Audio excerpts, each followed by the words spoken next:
Il s'agit de la plus forte tempête à s'abattre sur le pays depuis des décennies. Avant l'arrivée du cyclone, plus d'1 million de personnes avaient été évacuées. Les grands aéroports ont fermé dans les États de l'Est, Odisha et Bengale de l'Ouest. Plus de 200 trains ont été annulés. Les autorités ont mis la marine en état d'alerte pour procéder à d'éventuels sauvetages et opérations de distribution de vivres. Nous allons voir le plus grand impact dans les 4 prochaines heures, le long de la côte et de l'Inde, mais aussi Bangladesh. Le cyclone pourrait avoir une durée de vie longue. Il pourrait s'étendre encore une fois sur Terre dans les 48 ou 72 prochaines heures. Pour ce qui est de l'impact extrême, il aura lieu dans cette zone en rouge.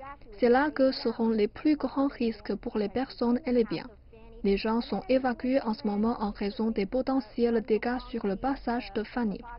Alors qu'il se déplacera le long de la topographie ici, il va certainement décroître, mais il sera encore ressenti dans d'autres parties de l'Inde et du Bangladesh, et aussi peut-être le Bhoutan, et même l'ouest de la Chine. Il y a des risques de dommages, d'inondations, beaucoup de pluie, des glissements de terrain et le long de la côte et au large, une mer déchaînée et des tempêtes.